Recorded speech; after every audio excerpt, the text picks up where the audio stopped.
Take a moment to properly appreciate how gorgeous this mug is. Yep, Evil Queen. And then as you turn it around, you've got Ursula. Then turn it around just a little bit more, and there's Mal, but also with the dragon form as well. I absolutely love this mug. Also inside it has got villainous and fabulous. Hi everyone, I am finally making that video that I said I would weeks and weeks and weeks ago on Twitter.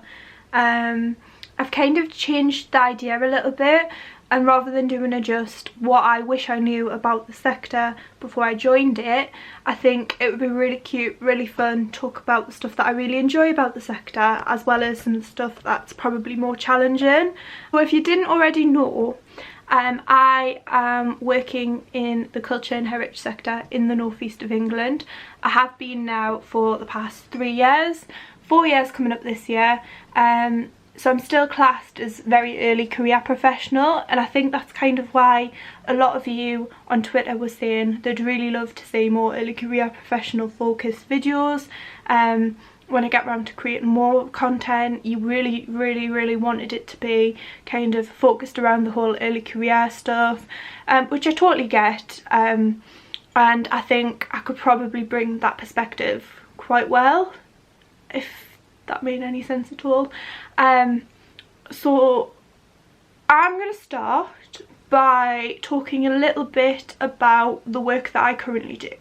So I work currently both back and front of house in the museum sector. So front of house typically being like visitor service, it's working directly with the public, that kind of thing. Back of house in my case is very much working with the collections. It's making sure that they're stored correctly, that they're kept safely. It's making sure that all the documentation's in order, that they're recorded correctly. So I really love the fact that I get the opportunity to work both front and back of house. Back of house for me is a great opportunity to have that sort of intimacy in terms of working with the collections, learning a lot about the collections and maybe reasons why past curators have collected certain objects and their cultural and historic significance to the museum. Whereas maybe in terms of working front of house, what I enjoy most is the element of bringing the objects to life for visitors, discussing them, being able to engage with people is a real big thing for me. I'm really sociable, I like to talk a lot, probably too much at times. However, that kind of lends itself to my front of house experience in terms of being able to talk about objects, being able to have discussions, being able to have debates. It's a really fun element of working front of house. It never gets dull in terms of some of the conversations that you have. Every day is different, and then being able to go from that into a back of house role and have that variation for me is a really good and positive thing. So I absolutely love having both roles. I think both are really key and important in the sector, and I really value getting the opportunity to work in both roles and have that experience, which I think kind of lends itself a little bit. So the back of house experience kind of lends itself to the more front of house stuff. It gives me more things to talk about with visitors, whereas also the back of house element, I'm constantly thinking about sort of how visitors would engage with these objects, you know, what these stories tell, how much they would mean to people, and ways in which we can perhaps get things out there that maybe otherwise would be stuck in storage, and how we could perhaps then, you know, begin to have conversations around these objects. It works out really well having both elements and having experience in both sides of things, and I think sometimes people may not realise how much of a crossover these two roles have. Back of house, front of house. I like to think that the future of museums is a bit of a merger, whereby the back of house have more front of house experience and the front of house then get the opportunity to have that back of house experience, and that there's a lot of sort of skill sharing and creativity that way. I think that the museum sector has a lot of challenges that it's going through at the minute that it has to face. One of the major ones, which hasn't changed for the last couple of years, has obviously been cuts to funding, money. It takes a lot of money to look after these objects, to be able to display them in a way that sort of captivates audiences, and it's just money that the sector just does not have. It's money that is not being invested. There are obviously other priorities in terms of money, in terms of the government, and it's a real shame. Unfortunately, that leads to bigger, wider issues around contracts being fixed term or part-time contracts and other sort of things which just do not offer stability. And I think if I had to think back on the whole idea of what I wish I knew before I joined the sector, I probably wish I knew more about the instability. Knowing what I know now in terms of how sort of competitive the sector is, I still don't regret the fact that I decided to work in museums. I think I'm just a little bit more honest with myself. I feel like now museums are starting to sort of challenge the status quo, which is a really great thing. They're starting to have bolder conversations and discussions. If you didn't already know, I am a co-organiser for a weekly chat on Twitter called Museum Hour, and we've had a couple of discussions with guest hosts on that have been really enlightening, which has been great. And I think we're becoming a little bit more brave, a little bit more out there. We are becoming a little bit more fearless as a sector, and I think that is fantastic. More to that, I think that there are a lot of discussions that should have been had a very long time ago that we're starting to engage in now, and it's exciting, it's brilliant. It is a great way to take the sector forward. I did say that part of this video would be me talking about things that I wish I knew sort of before I entered the sector, and I have actually wrote a few down that I want to share with you. So the first thing was something which seems very crazy and obvious now, but it's the fact that it's not easy to get a job in the sector, and once you're in it, it's not easy to keep a job within the sector. The sector's very competitive, and you will be applying for the same roles as some of your friends and colleagues. There is a very high likelihood that you will be bumping into people that you know at these interviews, and at first it might seem very uncomfortable and very awkward. I don't think even after a while you get fully used to it. However, it is a reality of the sector. Now I sort of laugh it off a little bit. So I'll bump into someone that I know at an interview and I'll wish them luck. It's just one of those things that you sort of get more and more used to as time goes on. It can be a bit, don't get me wrong, it can be difficult, especially when you then don't end up with a job and your colleague or your friend might. But you just have to remember that your time will come, and that motivation that gets me through it. Another thing that I wish I knew before joining the museum sector is that I don't have to do the same thing as her or him. So in fact, I think that's important to be different. I think comparison is such a big thing, especially with the use of online social media. Comparison is unhealthy, and it's not really surprising. We're all very different, okay? It's okay not to be the same as that person. It's okay not to like the same things as that person. It's okay that you are not getting as many followers as that other person. Comparison is such a big thing. I personally spend a lot of my time comparing myself to other people on the internet. I wish I didn't, but I do. And I wish I knew back then that this would be the case, and that I don't have to do the same things or like the same things or be someone else, essentially. So yeah, comparison is another big thing that I wish I knew more about. Number 3, it's okay not to be a specialist in a subject or an expert straight away. Nobody's expecting that. It's not realistic, and it's okay not to be. Things take time to learn. I very much learn as I do, and for that reason I've come to understand that being able to go to people and ask them for help and support is a really important thing. I'm not an expert, and I no longer claim to be. Imposter syndrome is real. Everyone has it or will have it at some point. It's something that maybe not many of us are open about, although a lot more of us are becoming more open about, but it's real.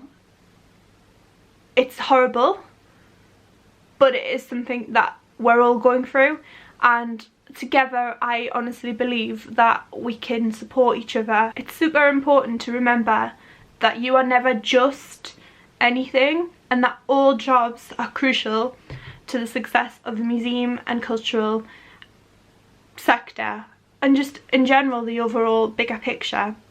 You have an important part to play no matter what job you're in. As I've already explained, I do both front and back of house, both of which have really good points and really negative points at times. There is no better or worse job. I absolutely adore both roles. There are certain elements of each role that I probably prefer. Equally, there are certain elements of each role that I wish I probably didn't have to do again.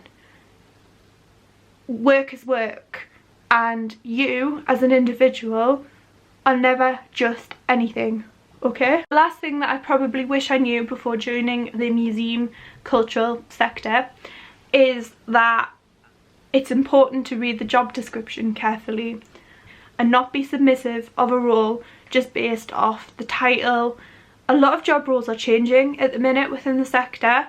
There might be some which are not traditional museum roles, which actually can be really fun, exciting and great for progression.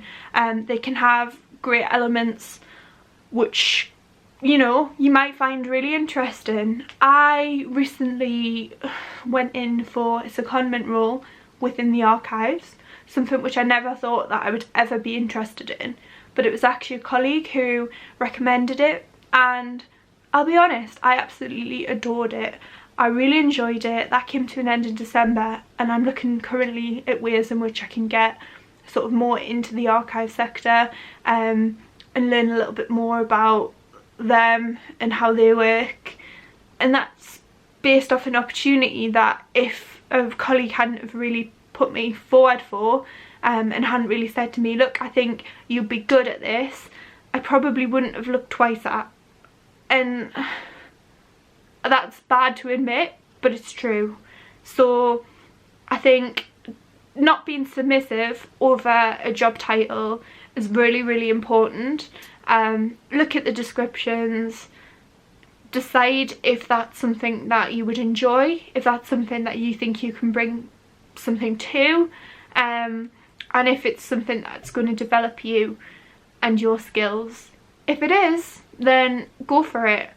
Absolutely go for it. It could be the most pleasant surprise that you get. So yeah, don't be submissive over job titles. And I thought it'd be really nice to answer one more question, which relates to downtime and things that I like to do when I'm not at work. So I'm really into musical theatre. I like going to see shows. My first ever show you'll have seen on Twitter the other day I announced was actually Joseph and the Technicolor Dreamcoat. That's the first that I can remember anyway. There was a lot of pantomimes and stuff when I was little as well, which I just don't have full memory of, unfortunately, but that show is probably the first that I fully remember. Next show is going to be Heathers, which I am so excited about. I've wanted to see Heathers since it came to the West End last year. However, trains down to London are expensive. I live in the northeast, which is very far away from London, and there wasn't very many opportunities to get down there in order to see this. So imagine my excitement when I heard that Heathers was going on tour. I was probably one of the first people in line in order to get tickets online anyway. And I've had them for ages. The house tour doesn't come to Sunderland until, oh, I want to say summer this year. It's a good while, and I am super excited about this. So aside from theatre, I also like to watch Netflix shows. I'm really into Chilling Adventures of Sabrina at the minute, and Riverdale. I would highly recommend them. What else do I like to do? Trips. I have very lately gotten into going on trips to Disneyland, which you might know if you are on my Instagram. You'll see all these pictures of me in Disney, living my best life. Last December I decided that I was going to go back to Disneyland Paris for the first time in a very long time. I went with a group of strangers. It was on Sarah Louise Porter's SLP DLP trip. It was with a bunch of strangers who I basically met on the coach. Prior to that, we had been talking on group chats, we'd been talking online a little bit, but we all met each other pretty much as we got on the coach.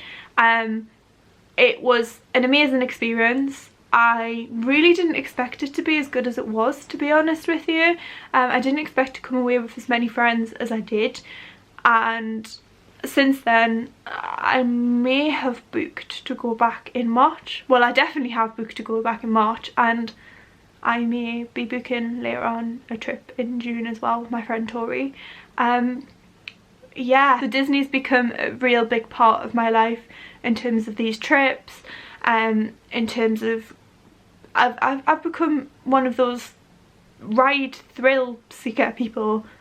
Not really. I never used to really like rides, but last year for some reason I decided that I was going to do Tower of Terror, I was going to do Big Thunder Mountain, I was going to do most of the roller coasters, and it turns out I actually really enjoyed them.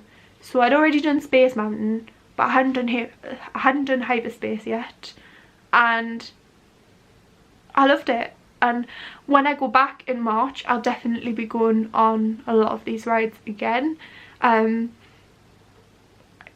It was life-changing for me. It might not seem that way to a lot of people, and you can't really understand unless you go on these trips, but I've come away with so many friends, I've come away with a lot more confidence, and I wouldn't be making these videos if it wasn't for that trip. So it's been amazing, and it may have brought out a lot of love for Disney that I sort of knew was there, but maybe hadn't admitted to it. But yeah, it's been fab. So Disney trips, theatre trips, and chilling with Netflix and the dog is a really good way of just chilling in my downtime when I'm not at work, when I'm not stressing about museums. I will be found either Disneyland, at the local theatre, or with my dogs watching Netflix. So I'm thinking about doing more videos that sit down, but I'm also thinking about doing videos whereby I actually go out to places and I film bits of exhibitions. I also film sort of trips, parts of conferences, things like that, if that would be of any interest to you, really. And there may or may not be a couple of Disney vlogs coming up. So yeah, exciting times. Anyway, thank you very much for listening and tuning in, and I'll see you soon. Bye!